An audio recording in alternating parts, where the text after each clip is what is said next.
The following podcast contains mature language and adult discussions. Hey, everybody, and welcome to my new show, As a Matter of Fact. It's going to be a show where I just sit and talk to anybody and everybody who I find interesting. I hope you do too.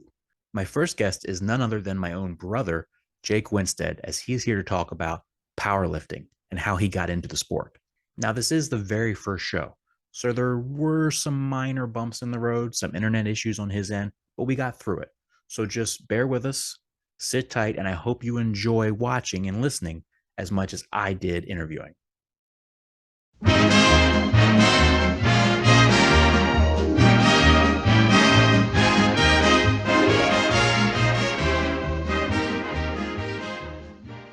Okay, that works, I guess. We'll see. Worst case, we do the whole thing and none of it works and we have to redo it again in a few days.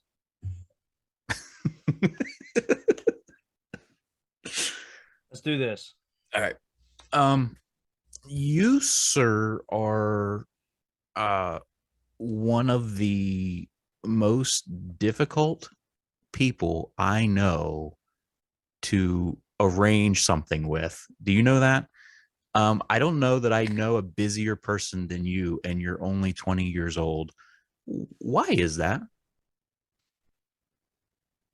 So I'd say a lot of it has to do with kind of the routine that I've kind of like indulged my entire life to. Now, and we're going to get into why we're here, but I mean, obviously you're young, so you got the girlfriend, you don't have school anymore, right? You're not going to school. You got a job, you're working, and then you do your weightlifting, powerlifting. But damn, if it's not hard to get you. Do you know I know this is like the fourth or fifth reschedule just to get this to happen as we're recording this. Yeah, and I mean it's better late than never, I guess. It's true. So What have you been up to? We're as when the world sees this or listens to this, whatever they choose, Christmas will have come and gone. But as we're recording, Christmas is literally right around the corner, like in a day. So we're not. It's not Christmas Eve, but it might as well be. So it doesn't even feel like it. It doesn't. It's. I guess that kind of has to do with busyness and stuff like that, but like. I hear a lot of people say the same thing, that it doesn't feel like Christmas, and I don't know, what does Christmas feel like to you? Like, what makes it feel like Christmas? Well, I mean, I'm kind of transitioning out of kid life, maybe, like slowly the past few years. Yeah. So is it adult? Do you think adults just don't feel like Christmas anymore? I don't know. I don't know about that, because like I definitely know like my own mother. She's Christmas all the way. Even dad, he's pretty Christmas spirit. And could that be said because they're older, not old? I don't want to be calling them maybe, elderly, but because they're older than you and I, and we're kind of in the middle. Like, we're not that young, childlike magic Christmas, but we're also not old enough to like have kids and grandkids and things like that to see Christmas. They have more to appreciate than like we do. Hold on. Yeah, I definitely see what you're saying. I had, and I just because totally off topic, but because I had this conversation with my friend Jimmy, our friend Jimmy, just a couple hours ago. When Santa Claus brings presents, does he wrap them or unwrap them? Leave them unwrapped? For you. Like, I don't mean like this year. I mean like back in the day. Yeah. No, I always got my presents wrapped. Okay. So there's a lot of wrappers. Like, and I see when I was growing up, when I was little, and I thought a lot of people were like this, but I'm finding out just now, I'm this week old as I'm finding out that this was not the case for everybody. That most people, when they got their Christmas presents from Santa, they were wrapped. Whereas my Christmas presents from Santa were not wrapped. Huh. My Christmas presents from my parents were wrapped. And that's what distinguished the difference. I see. Mom and dad gave us the presents in the wrapping, and then the Santa presents were not wrapped because they came out of his bag. The elves didn't wrap them. They were just there under the tree. If you ever watch the Santa Claus, Tim Allen doesn't pull out wrapped toys. He pulls out just the stuff and puts it under the tree. Yeah. So, I mean, for me, that's kind of how it always was. And when I was talking with somebody at work about this the other day, they were like, your parents are geniuses. Like, that saves so much time wrapping. And I thought everyone knew this, but I might apparently incorporate that later in life. You know what I mean? Yeah, like, why would you go through and wrap it? Because then you got, if you're really trying to do the Santa thing, then you got to have two different kinds of wrapping paper, because you can't wrap Santa presents with mom and dad presents in the same wrapping paper. So it's just, why would you put yourself through that? How old were you when you found out Santa wasn't real? Well, spoilers. I hope no little children are listening or watching. Jeez. I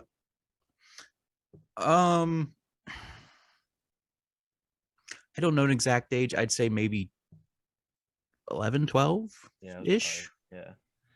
Something to that effect. I don't know the exact. I remember the first time, like, I heard, and I was like, no way. Like, what? And like, I kept believing for like 4 years after that. It's like,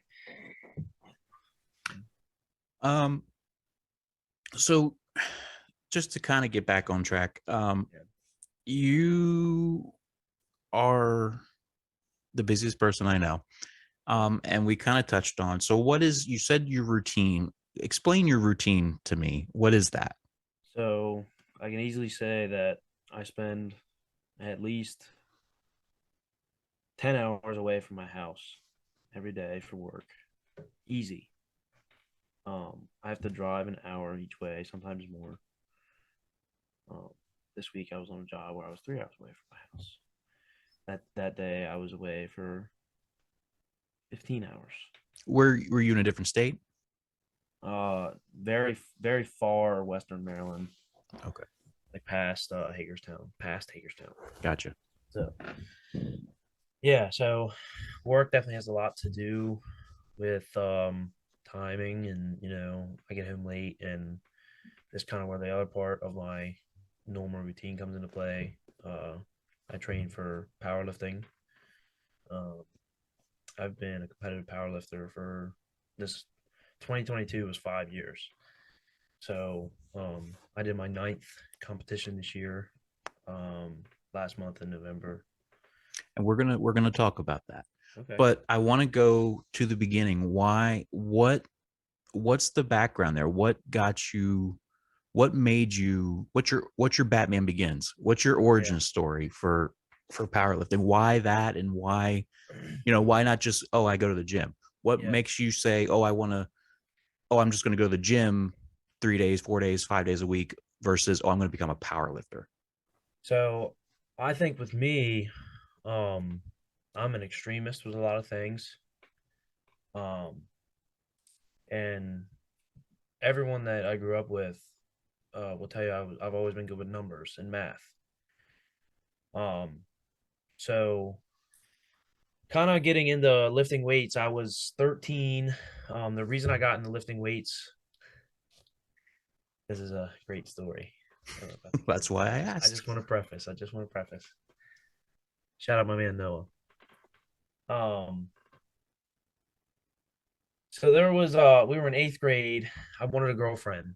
This is the truth. I wanted a girlfriend. I was a little bit overweight. I had been homeschooled for a year in the 6th grade, just 1 year. I went to public school the rest of my entire life. 6th grade, I gained a bunch of weight. I ate whatever I wanted all day long. I played Minecraft all day. That was my jam. I think it was a lot of people's jam back in the day. Yeah. Definitely. Shout out Noah.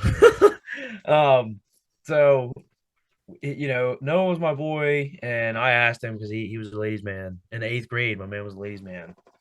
So I asked him, how do I get a girl? And he told me it pretty straight. He said, Jacob, he said, you're pretty ugly. He said, you're definitely not gonna be able to change your face, so you need to change your body. And I started and I kind of thought like, oh, okay, I need to lose weight. So I would go and like do cardio. I actually got started. It was my New Year's resolution. Um, so what year would it have been? 2000. You're the numbers guy. Yeah, 22, yeah, yeah, 22 yeah. minus 5. Yeah, no. That's just powerlifting. Oh, Um, 2015, 2014. I want to say 15. okay. Yep. So I kind of got into like bro lifting, whatever. What is bro lifting? Bro lifting, you kind of train arms. Was it like You just bro? I'm just you just train arms, you train your chest. I did legs, but like I did leg press. I never squatted. The first day I squatted, this is funny. The first day I squatted, I did not squat 100 pounds.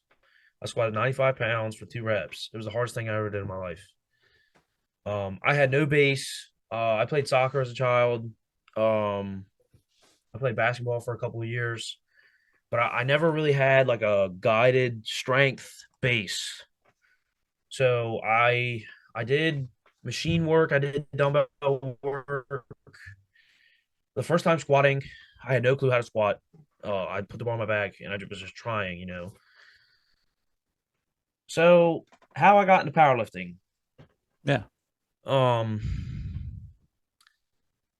I knew that there was a part of me that wanted to take lifting more serious because I really did enjoy lifting.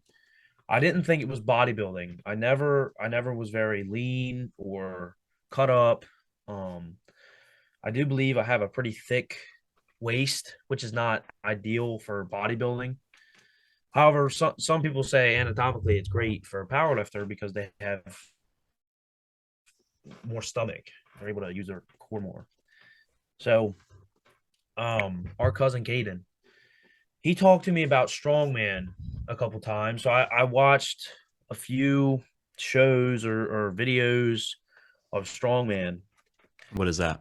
That's a sport where the events will change a lot. They include a lot of shoulder pressing, a lot of walking with weights, sometimes on the back or in the hands. Sometimes they'll carry cars.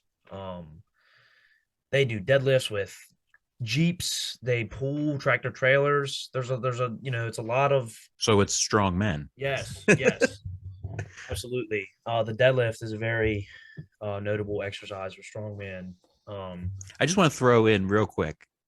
I've only deadlifted one time in my life, one time, and it was 225. And I'm proud of that. That was my first and awesome. only deadlift as of this date, 225. Not much, but hey, for never doing it ever in my life. I think, yeah, Yeah. So anyway, it's pretty good. continue. Sorry. That's all good. Um, One day I went to the gym with our cousin Caden. Yeah. So there was a day where our cousin Caden and our cousin Brandon and myself, we all went to the local YMCA. So our cousin Brandon, I saw him deadlift 525. Um, it was one of the most insane things that I'd seen in my life.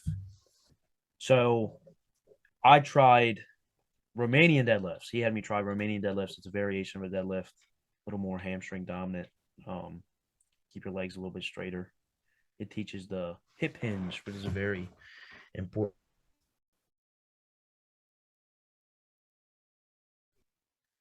to have for your knee. For reference, Brandon has gone on to deadlift 744, and I myself have gone on to deadlift 610. So the 525 that I thought was the most insane thing that I'd ever seen in my life. I surpassed that now. I remember the day I did it. It was a pretty cool day. I had two of my best buds in my garage with me, and it was during COVID, and I did it.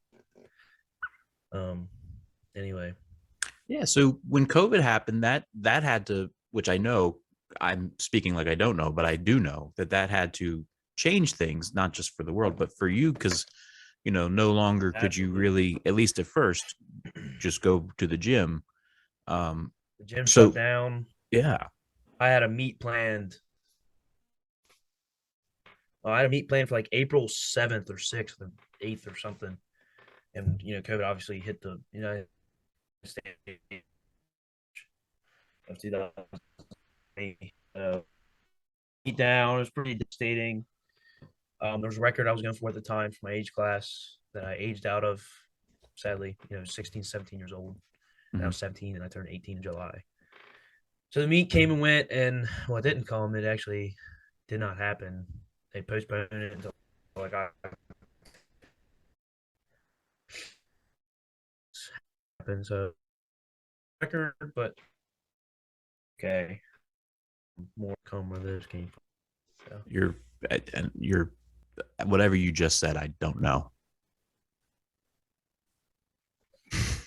Like how for what amount of time?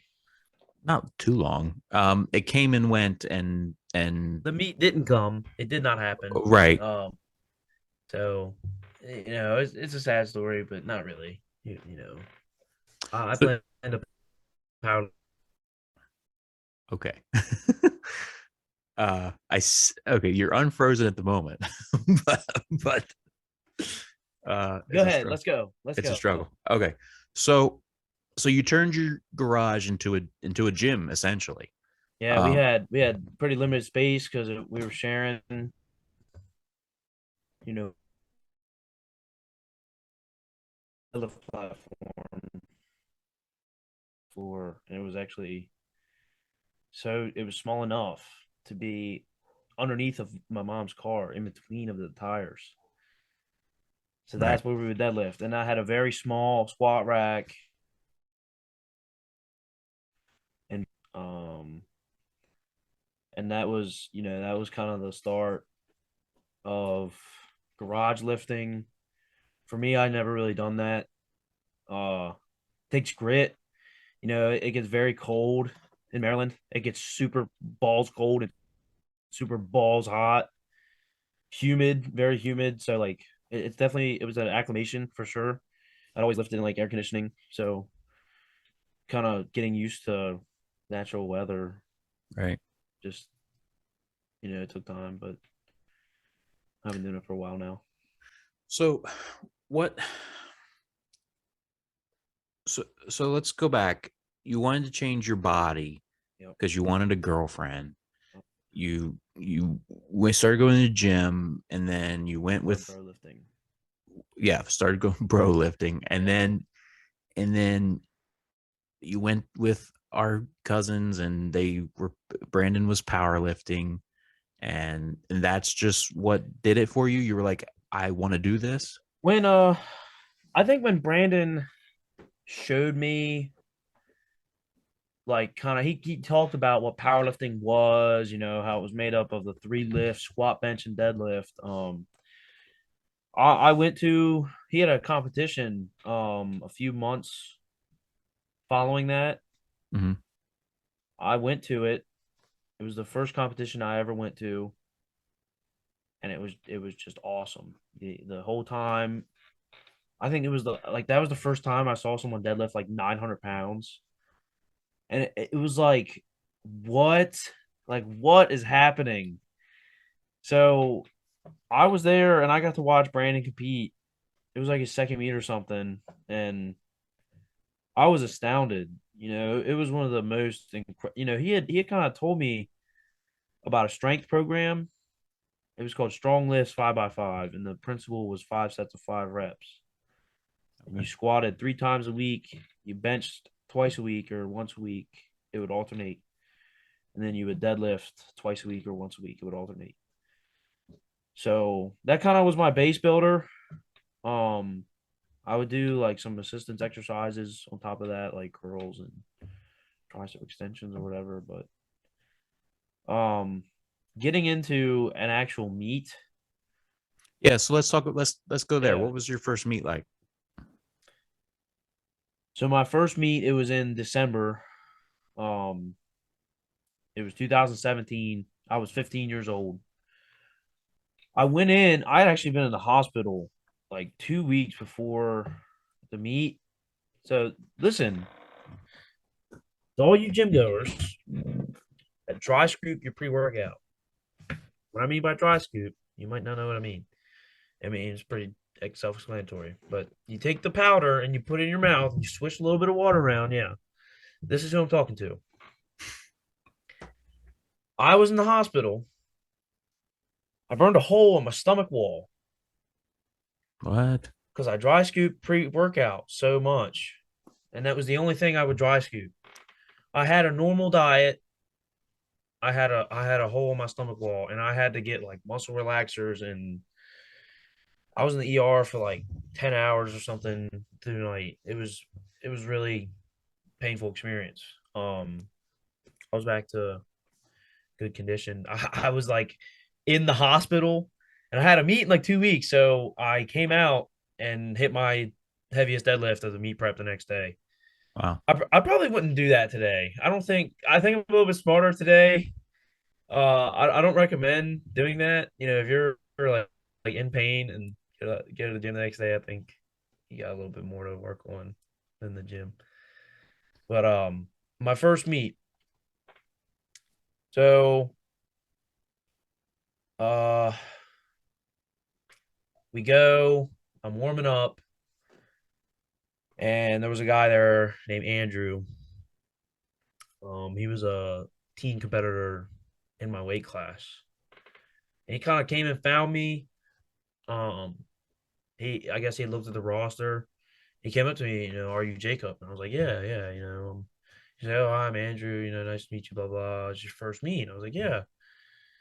And, he helped me out a lot. He kind of helped me out with like warming up and stuff. My cousin Brandon, our cousin Jimmy, you were there. You were there spectating. Yes. This is the one with the picture with us and by the Christmas Yeah. tree. Okay. Yep. Yes. Yep. So, yeah, my first meet, my first lift of the day, my first squat, it was 275 pounds. I missed it because I jumped the judge's rack command. I still have a video showing that I did not do that. Like I straight up did not do that, but I got 3 red lights for it, and Hmm. all 3 judges said I jumped the rack command, but that's okay. I hit my next attempt, thank God, because I failed my third attempt. So in Hmm. powerlifting, if you miss all 3 attempts of a lift, you bomb out of the meet. You're done. You're disqualified. So they'll let you guest lift for the rest of the day, and you can bench and you can deadlift, but nothing you did will count. Um, so I thankfully hit my second squat. I did a 909 total in my first meet. I was 15. I weighed in 180 pounds. Um, so that was in knee sleeves. I did a few meets in knee sleeves, and then shortly, I think about 2 years after I started, I got into my beloved knee wraps. Um, the categories are separated in powerlifting. Um, Knee wraps essentially will give you a little bit of spring in the bottom of the squat, whereas knee sleeves are more just kind of there for knee warmth and some protection. Some knee Right. wraps, I would say, arguably, they're more protective if you know how to use them properly on your knee joints. And what brand do you typically I've use? I've used so many different brands. A frequent brand that I've used for my knee wraps is Stronghouse Project. Those were one of the Okay. first knee wraps that I ever got. They were the level 1 Reapers. They don't even make them anymore. Um, I've gone on to I did my heaviest wrap squat of 633 pounds in Stronghouse Project Kratos wraps. They're like a level 2 or 3 wrap. I can't really remember off the top of my head. They're still pretty stretchy. They're not super aggressive wraps. And these are just tight for those that are uneducated. not that I'm educated at all, but for those that have no clue what we're talking about, these are just like the what goes on your knees, essentially, Yeah. like a knee, literally what it is, a knee wrap. A knee wrap. Some people will use like an ace bandage for support, just kind of going throughout their day if they have knee pain or something. This is a little bit more extreme version of that, used for squatting. You can really use them for like any type of like knee extension, flexion exercise. To kind of get more spring out of the, because what the wrap will do, it'll bind up on itself and kind of pop, kind of like a Right. bow and arrow. Right. So yeah, I did my heaviest wrap squat of 633 pounds last December. At that meet, I also benched 341 pounds and I deadlifted 600 pounds. That gave me a 1576 total. And that was 4 years post my first meet of 909 total. Wow. So what have you accomplished as far as like state records, and I know you got a ton of trophies, but like what kind of records do you hold or have you held? So I know back in the USA, there's a lot of different federations. I've competed myself in four different four. Um, I know I've held multiple teen category records amongst different weight classes, 183 and 205 for the USAPL. I don't even know if those records hold today. I assume that they wouldn't, because the actual weight classes for that federation have since changed. Back to the standard powerlifting weight classes. So in comparison to 183 and 205, it would be 181 and 198. Those are the traditional weight classes. The reason they used those other weight classes is because they were branded with an international federation that used the weightlifting weight classes instead of the powerlifting weight classes. So with all that said, I think I held a few in the RPS Federation. I think for Jersey and Pennsylvania, they do it by whatever state the meet was done in, whereas most federations do whatever state that you register yourself, residents. I know I did beat two, two state records for the 18 to 19 age class for the 242-pound weight class, the 633-pound squat that I accomplished, and also the 341-pound bench. And I matched the total 1576 when I was 19. I'm 20 now. Wow. So, I mean, people play football, people play baseball, people play soccer, people do these sports, right? If you're a football player, your ultimate goal is to, one would assume, go into the NFL if you love it that much, right? Same thing with baseball, the Major League Baseball, and so on and so forth. If you're a wrestler, you want to go, probably eventually professional wrestler. So, what is the end game, or is there one, with powerlifting, or not necessarily with powerlifting in general? And then, what is your end game? So if someone wants to say, I want to get into powerlifting, what is their ultimate goal typically? And then, but what on the same side, what is your ultimate goal? So I think a lot of people get into powerlifting because they have a competitive nature to them. A lot of people don't go past competing in sports after high school.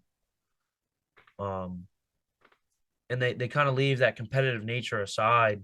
And I think a lot of people need that. I think a lot of people, it is able to help them mentally and focus on a preparation for something. Focusing on a preparation for something is one of the most hard stresses, in life. If you have to spend if you're a football player, it's year round. If whatever sport that you're dedicating yourself to, if you're serious enough, you should be year round training in some form of fashion for that, craft, or whatever the case is. If Right. if you're a designer or whatever it is, if it's your career or your hobby, or maybe not your hobby, but your passion, um, you should Oddly enough, dedicate. someone just, and again, I'm terrible at cutting people off.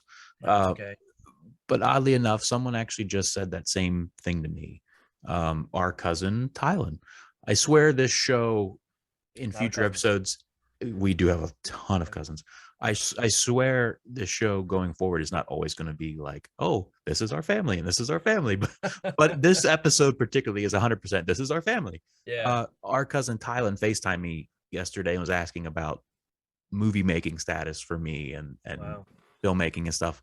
And he said something very similar to the effect of, even if you're not actively filming something, you got to keep on it and Because stick with it. And if you're not putting your mind to that thing all right. the time, you're gonna forget about it. It's not gonna Yep. be a priority for you. And it's gonna go by the wayside. It's gonna be, well, I'll get Right. to it tomorrow, or I'll Yeah. get to it the next day, or and then you just Absolutely. gotta keep on it.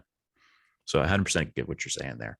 Um, so I have a few things I want to get to, but I'm not sure which order I want to get to. That's why I'm hesitating. But Well, the end game. oh yeah, sorry. Yeah, Yeah, no, it's okay. Um, the end game for someone who wants to get into powerlifting, I think if they get into powerlifting, they should treat it as a long term process. They say this is a marathon, not a sprint. That's a lot. You hear that a lot from powerlifters, or for anyone that's dedicated to a long term venture. Um, so amongst getting into powerlifting for myself, I wanted to have fun. I wanted to compete. I wanted to put on a show. I wanted to do something and train for something and accomplish something for myself. Um, as I have gone on, I've learned the importance of keeping yourself in the game. And powerlifting will take a toll on your body, 100%. I definitely ache, in my opinion, probably ache more than most 20-year-olds. Not all the time, though. Not all the time. I do want to say when I'm not in a meat prep, I feel pretty darn good. My body feels pretty good. When I'm in a meat prep, things get pretty heavy and stressful in my body, and my joints will ache, and I have some tendonitis in some areas. Um, so that's always something that we're working on. We're never trying to stay stagnant. We're never trying to stay in one condition. We're always trying to be in the best condition. So, so you know, you brought up two things there that I want to jump on before I forget, because I basically have early Alzheimer's. Um, the first thing is, uh, see, there it went already. So the first thing is, uh, you were staying on it. yep. So I've, is it something where I've heard some people say this? Is it something where, like, once you start and once you get into it, I mean, you can't really stop.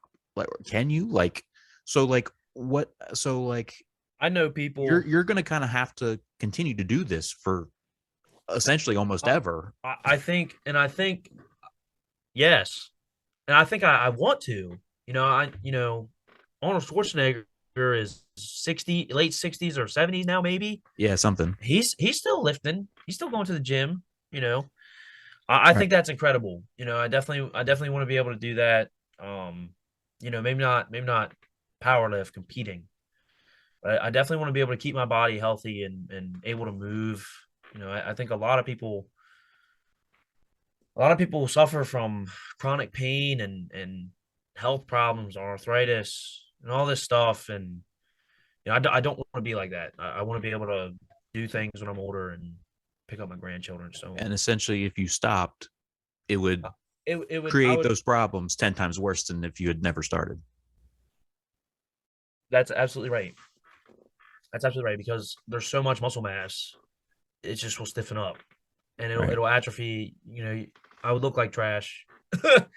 um, so on and so forth. But yeah, so if someone wanted to get into powerlifting and they wanted to go far, I don't think anyone should get into powerlifting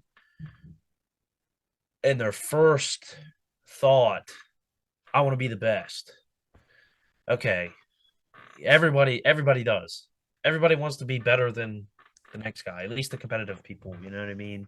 Right. So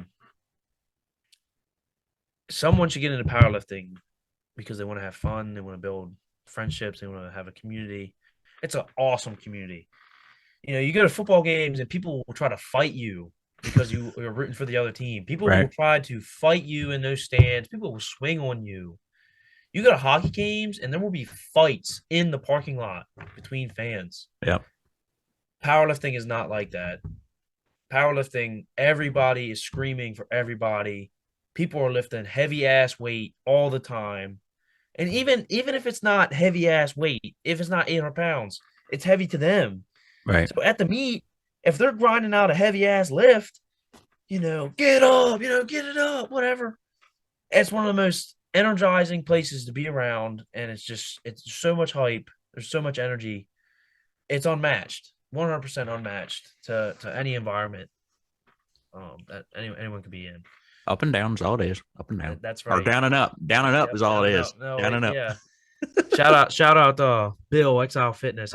I saw him this past time I went up there at Exile to lift. He's still kicking, he's still lifting, doing meets and stuff. He's like 16.8 now. I saw him at my Crazy. second meet. He was a pretty supportive person. He remembers me clearly. Every time I talk to him, he knows who I am.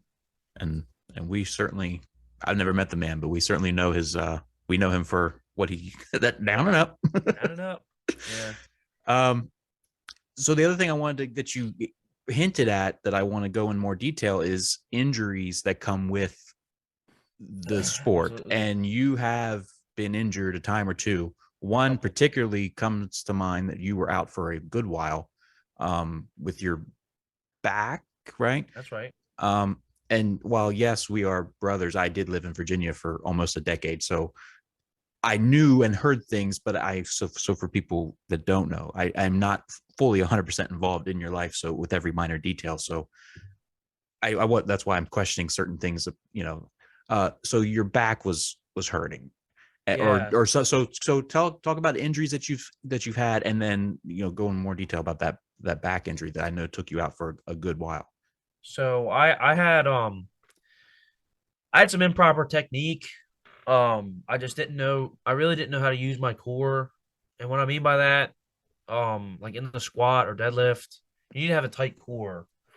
You're able to produce more power that way, and you're just able to stay more rigid. Your spine is more protected. A lot of people will think using a weightlifting belt is just going to automatically protect your back when you're doing squats or deadlifts or whatever the case is. That's not true at all. You need to know how to use the belt properly. It's almost like pushing outward into a brick wall. That's kind of like a surface area for you to push against, because whatever you push against is going to push back towards you. That's how force works. That's used a lot in powerlifting. So yeah, my first significant, I would call it a significant injury, was I was doing deadlifts with like 75 or 70% of my deadlift max. So it's a pretty lightweight. I was doing reps, however, I had improper technique. I felt a pop in my lower back on the first rep, and I didn't know what it was. And I went and did a second rep, and yeah. So amongst doing that set, it was almost immediate. Like crazy localized pain in that lower back area. I was doing like stretches. I was like laying on the floor for like 40 minutes or something stupid at the gym. It was pretty intense. It was definitely, it was an injury. Um, the time off I had from meets. So I did a meet 2 months prior to this injury. So I didn't do a meet post injury for a year and 6 months. So I didn't do a meet for a year and 8 months. Yeah. Most powerlifters typically do 2 meets a year, one every 6 months, which is the schedule I was on and doing.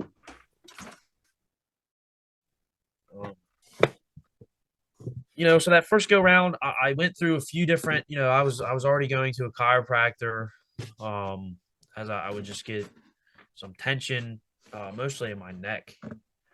So after doing that, I kind of got up with him, and definitely we kind of worked through a method and a plan. I did go see a physical therapist, a buddy of mine named Greg. He's a competitive strongman. So he was like the guy I felt like knew kind of how to handle the situation best. So I went to him. He did a lot of work on me. I did that routine with my chiropractor, and after time, we slowly added weight, added range of motion, building back up. I want to talk about my mentor, Curtis. Curtis Miller is a competitive powerlifter that I met in my second year. Well, before my second meet, actually. So it wasn't even a year in. I did my first and second meet 4 months apart. So that kind of gives you a time frame. I met Curtis, and I'd say about a year or so after I met Curtis, we became training partners. We would train 3 or 4 times a week sometimes. He taught me a lot. He was much further along in the sport. I believe he was about 6 years in compared to my 1 or 2. So he definitely taught me a lot. He taught me a lot about technique and training, what to work on in your accessory movements, how to kind of properly put together a training routine. Picking the accessory movements based on your weak points. That's a big thing. A lot of people will just pick exercises willy-nilly that they think is, I'll do 6 back exercises on top of doing these deadlifts. Well, no, that's probably not what you exactly need. And it's okay if you do that. You'll probably build up a lot of different portions of your back, but maybe you need to work on the specific muscle group or the specific movement adaptation to the deadlift to actually improve your deadlift.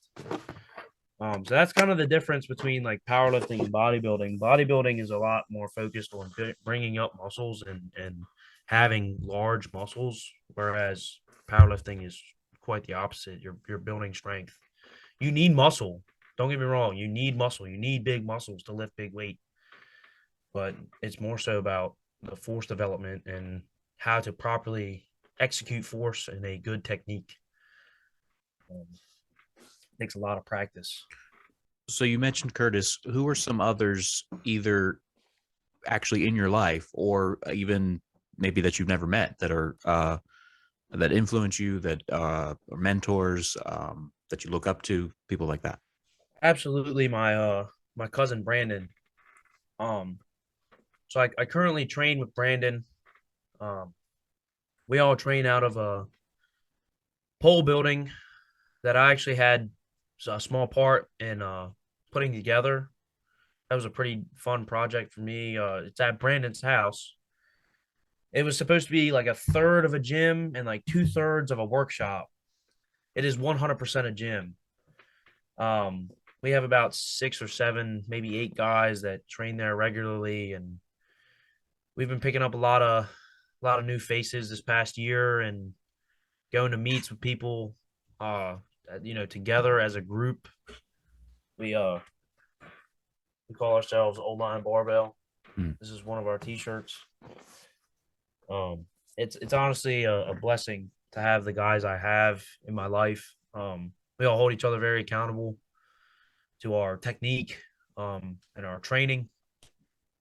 We are also able to have like a great time with each other, kick back, shoot the shit with one another.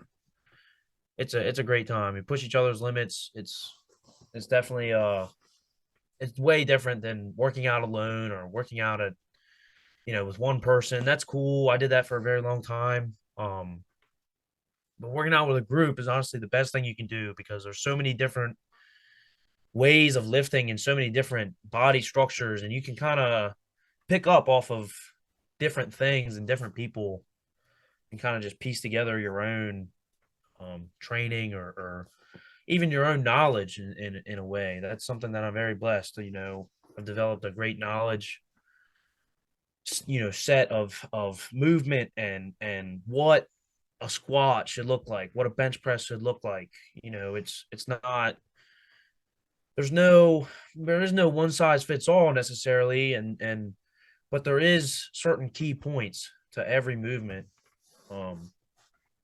So that's kind of it's definitely,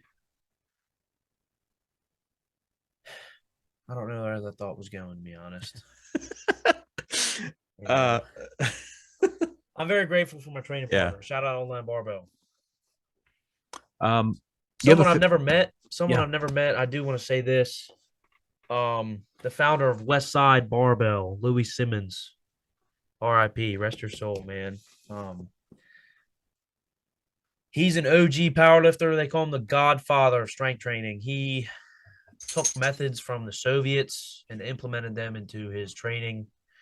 And he developed a training method called the conjugate system, where they include two training days for upper body and lower body, the dynamic effort or speed day, and the max effort day. Essentially, they would train both parts of the force equation.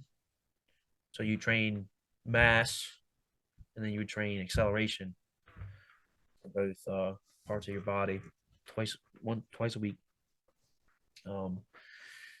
He went on to produce, I don't know exact numbers, dozens of 1,000-pound squatters, dozens of 800, 900-pound bench pressers. And that sounds pretty crazy. Powerlifting has a separate category known as gear, equipped powerlifting. Some single ply, some multi ply. Plies are just layers of thickness. So multi ply was pretty popular when Louis Simmons was getting popular and all his people were getting strong. Louis Simmons was a huge deal in the 90s and in the 80s and in the 2000s, and the West Side Barbell Club was the strongest gym. It was beating countries. Their gym was beating other countries, so Wow. they were definitely the strongest in the United States by far, by a long shot. They had some competition, but not a lot. Louis Simmons, like I said, he took a lot of Soviet methods and popularized them. And he would find methods of his own, and then he made tons of machines. He has so many patents on his machines, and the reverse hyper. The one that's a machine that I use to heal my back. Actually, we purchased one of those, and I was able to produce a good flexion and extension of my spine, good stable spine. So I definitely attribute that to Louis.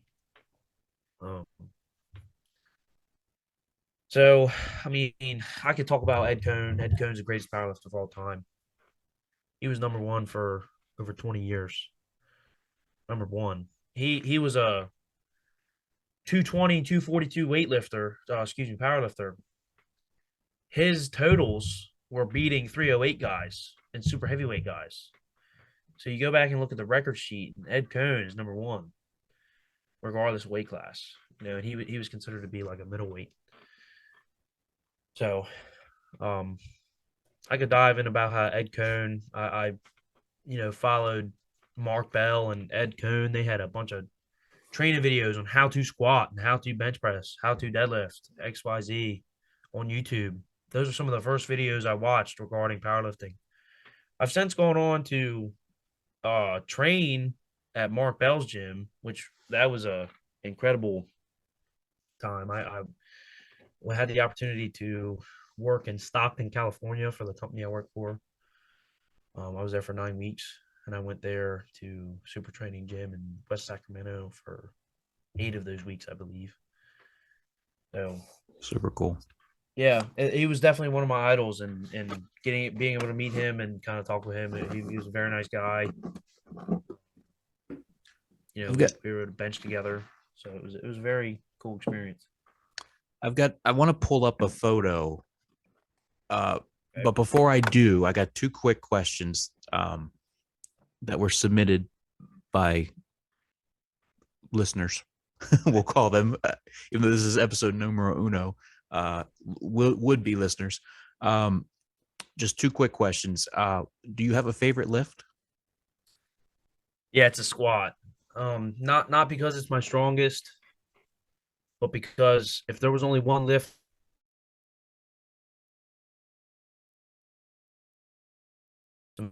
functional lift, in my opinion. You froze. Repeat that last part again. If there was only one lift I would do for the rest of my life, it would be the squat. And that's because it's the most functional lift. It's able to build, in my opinion, the most mobility and the most core stability. That deep, I would, there's so many ways to do a squat. A powerlifting squat is not a full range, squat. We squat to the hip crease has to go below the top of the knee joint. That typically looks a little bit something like that. Whereas some people will squat, they'll come all the way down. And so obviously being able to do that, pain free and have that mobility, I think would be very beneficial. In a life sense. Do you what's your go-to hype song? What do you listen to get you pumped? So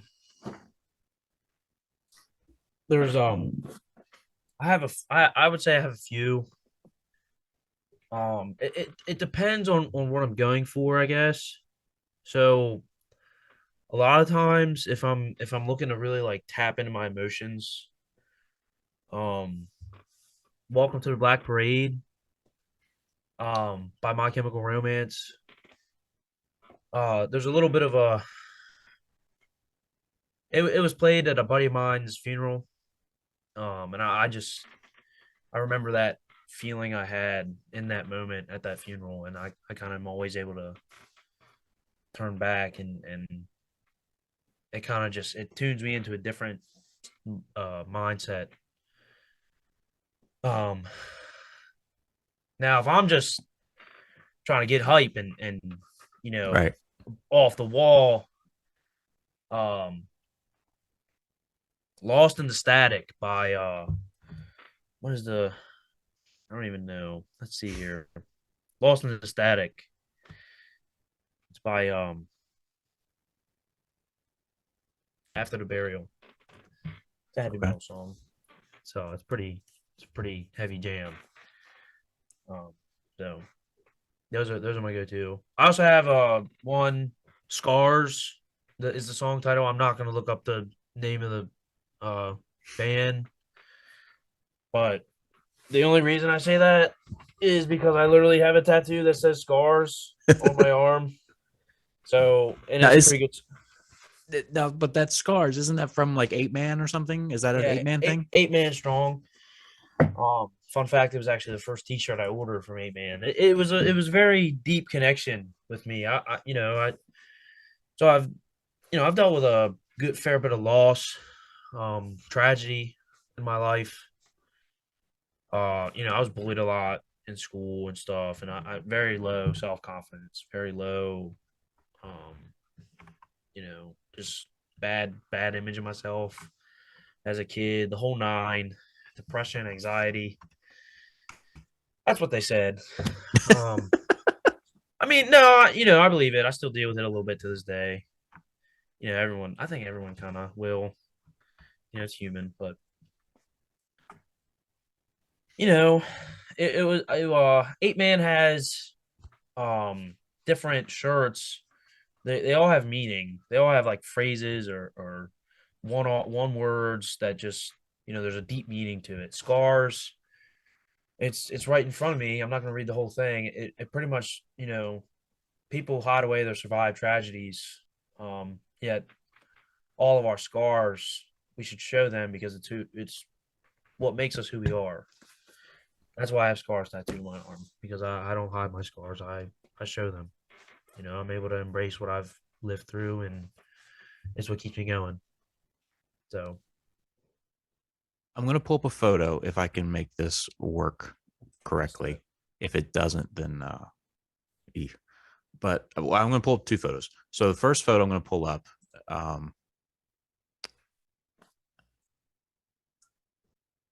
You see this photo here? Yes, sir. All right.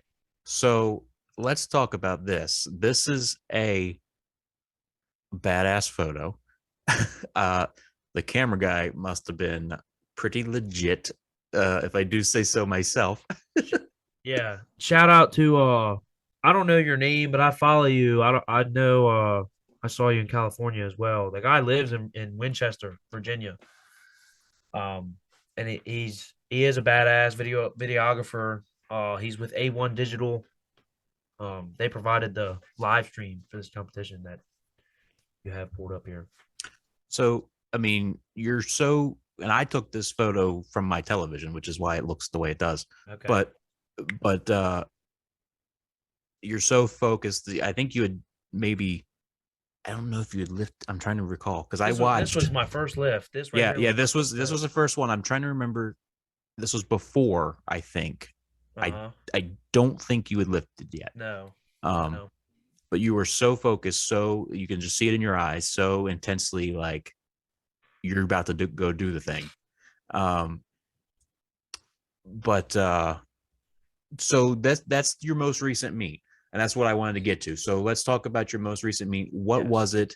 What did you accomplish? And let's just hear about that a little bit. So the most recent meet I did was like I said, there's a lot of different federations. This federation was the WRPF. It was my first meet with them. The meet director was Micah Marino. Someone that I would say I'm pretty cool with. He owns Fighter Quit Gym in Las Vegas. He also hosts the American Pro. It's the biggest powerlifting meet ever. Period. Multiple world records were broken at this competition last year, and they plan to make it a second American Pro later on in 2023. So this meet, that low back injury that I went through a few years ago, that resurfaced. I injured my lower back again. What? 1 month in post my December meet of 2021. In January, I re-injured my lower back. It was the same thing. I was bad, I couldn't really get out of bed on my own for a few days. The recovery was a lot quicker. I felt a lot better, and going into the meet prep, there was about 6 weeks or 2 months where my hip and my back, they were not feeling it. Squats did not feel good. No, it was not working out so well. I'd actually thought about pulling out of the meet a couple times. I'm really glad I didn't. I'm really happy I didn't. I mentioned earlier that I have competed in knee wraps for a really long time. Well, this meet I actually competed in knee sleeves. It was 4 years post my last knee sleeves meet. So, like I said, I think I did 4 meets in knee sleeves, and then I had done 4 meets in knee wraps. So my 9th meet, I did my 5th sleeve meet. I squatted 512. Now that squat, it's 512. I squatted 633 before. 512 is not heavy to me. So I do plan to do more meets and sleeves and get up towards that 600 number and eventually beat my wrap squat in sleeves. Because I don't think wraps are adding 120 pounds to my squat. I don't think so. I think a lot of it was my hip injury. Hip. I say hip injury. The back and the hip are all connected, so everything kind of gets tight and just everything doesn't feel good. So, I do think that there's more there. I was happy with the 512 considering, I had those problems. Bench. I benched 341. It was the same bench I did last year at the December meet. I tried 363 on my 3rd attempt, and I got it about halfway up, and I failed it. I think I probably had like 352, I think the number is. Deadlift, I deadlifted 606. It was a 6 pound increase from what I did in December. So I tried 633 and I missed. And it was like a rocket off of the floor and it got to my knees and it was just like I hit a brick wall. So and just that's a weak point. I got to bring that up in my accessory movements. So kind of doing meets are fun because you figure out, if you fail a lift, you figure out why, and you get back to it, and you train, and you hit that lift at your next meet. So They were they live streamed it, and it was late at night. that was So the first meet I'd ever done like that. The meet started at 6 p.m. and weigh-ins are 24 hours prior to the meet. So we all weighed in at 6 p.m. I personally myself, I had caught 10 pounds for the meet. Now the way I do that is through a little bit of food restriction, mostly water, loading and restricting. I will take like a magnesium supplement a few days before the actual weigh-in. That just kind of makes you poop a little bit more. But I was saying that they were, it was very professional. I hadn't seen anything like that before. Maybe there's others that do it. I don't know, but it was so A1 Digital is actually they're on top of the game. They pretty much do all the big WRPF meets for their live stream. It is incredible quality. It is a professional live stream. Every stream I've seen has been incredible from them. So shout out A1 Digital. Anna, she's killing it. She was her own change. She had a story of herself from like 3 years ago. So I mentioned to quit powerlifting. Quit powerlifting in the 80s and 90s and 2000s was on ESPN. So it's still on ESPN. So Anna has devoted her time, her money, her energy into creating A1 Digital live streaming. And A1 Digital has been the raw side of powerlifting. Their, impressive live stream. So yeah, it was awesome. People that weren't there were able to watch the competition. My grandparents were able to watch the freaking competition. It was awesome. So it was definitely cool to be a part of that meet. I did it with 3 other of my group members at Old Line Barbell, and we were all like back to back after one another. So the energy was awesome. And when's your next one? My next competition will be September of 2023. It's going to be in Norfolk. September. So that's 9 months from now. So that's you're taking a little bit of a break there. Like that's yes. The reason for that, I think I kind of so my training since the meet, I've been a lot more focused on just like getting my body weight down a little bit more, putting on a little bit more muscle. I really would like to. So I've done a few meets at 242 now. I think I have a little bit of body fat I could lose. So I would like to do a meet or try to do a meet at 220 and see what happens. I think I could look a little bit better, feel a little bit better, just from like the improved diet stuff. So the kind of reason for that long time off is just to kind of really give myself an off season, kind of with that first back injury I had time to train, but it was like I didn't have a very good muscle building phase. I just kind of strength trained, and then I did a meet, and then after that, like it was COVID, so I was training for that other meet, and then it didn't happen. So then I started doing muscle building, and then I did another meet, and then I never have had like a super great off season. So that's something that I've wanted. What I mean by that is just higher rep ranges, build muscle, improve the technique, get more conditioned, etc. Yeah, September I think will be a great time frame to kind of improve on those things and still bring in a great package. And which one is this? What's the name of the? This is the WRPF Shark City Bash in Norfolk, Virginia. Shout out to my coach, Andre Barr. He coached me going into my last meet, and I've known him for a couple years now. Andre's a great dude. He's a very well, excuse me, he's very well educated, very very tactical coach. He definitely treats each lifter as their own individual person, and he's able to give them their own plan with their own, you know, just their own. Excuse me, just kind of their own formula into building the best version of themselves, and he really cares about his people. His gym, Shark City Barbell, that's what it's dedicated to. It's just not an ordinary gym. Everyone there is trained by either Andre, or he has a few guys that kind of help him out with that. But everyone is trained, and no one is left behind. Everyone is educated on what they're doing.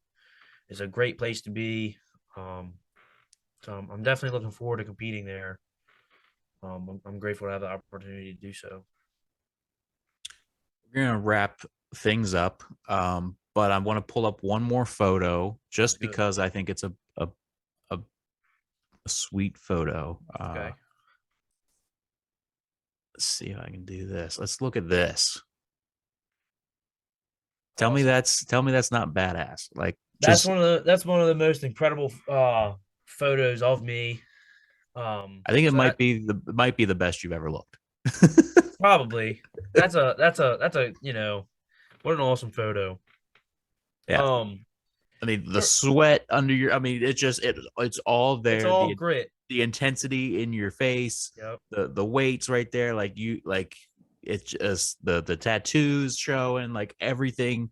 It's if there was a perfect photo for what you do, I think this encapsulates it. Absolutely.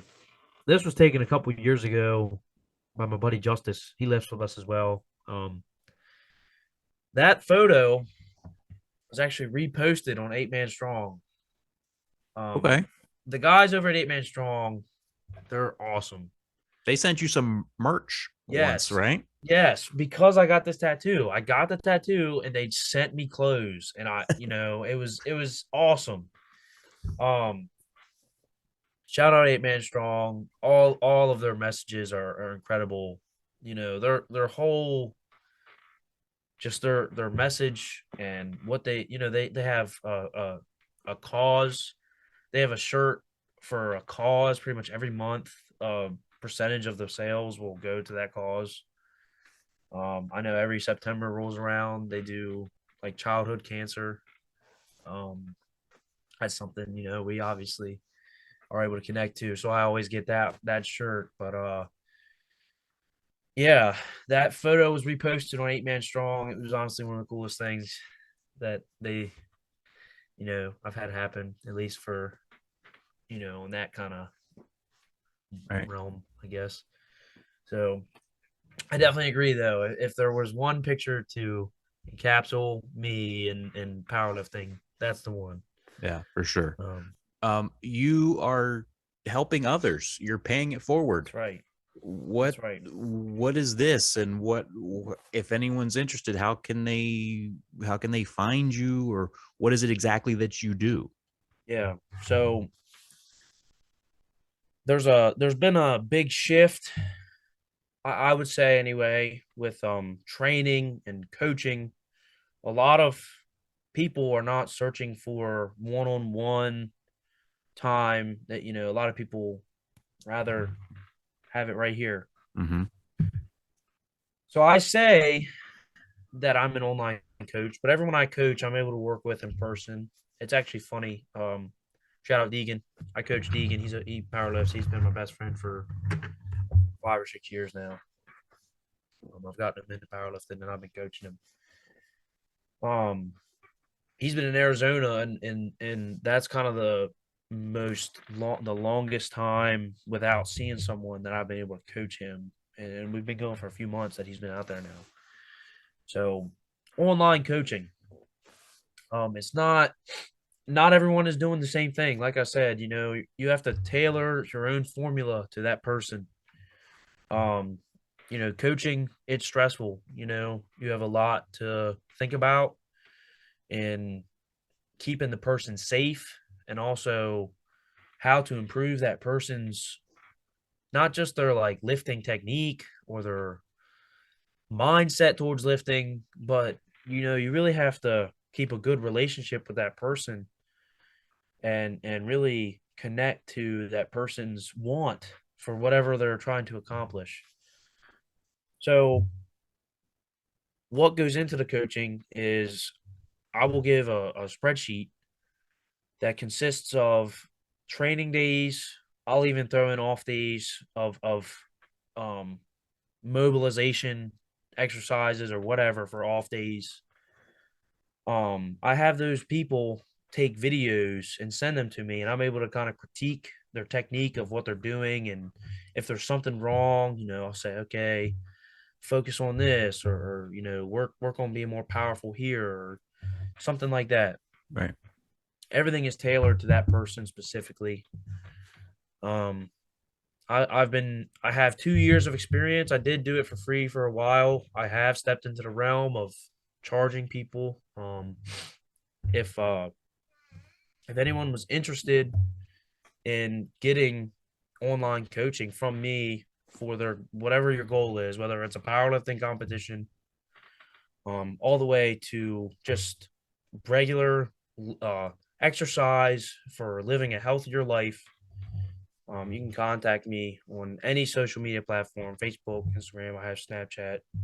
So that brings me to, where can they find you? Tell us where they can find you. Yes. So on Instagram, you can find me at jacob.winstead. On Facebook, my name is Jake Winstead. On Snapchat, my name is Winstead1K. Yeah, my email is winstead1k@gmail.com. On Tinder, he's jacob.winstead. I'm locked down. I'm locked down. I have a girlfriend. Shout out Megan. We've been in a relationship for over a year now. A year and 4 months, 4 months, something like that. You better get it right, because she's going to listen to this and slap you when it's I know. So yeah, this was fun. This was fun. This Thank was you fun. for being my first guest. This has been very interesting and insightful, as well as, like we said, it was fun. I will see you, sir. It sounds like tomorrow, but for everyone else, if you are interested in powerlifting, want to know more, leave comments. I can certainly direct you Jake's way, or as he mentioned, he put all this stuff out there. Maybe I can throw up. I'm gonna throw up the social media handles that he mentioned. I'll put them up here on the screen for everyone as well, in case you didn't catch it when he was saying it. So feel free to reach out to him as well if you're something you're interested in. But yeah, I think that's a wrap. I think so. All right, guys. Thank you for tuning in. We hope you come back and tune in some more. We hope everyone has a great new year. And as a matter of fact, that's a wrap.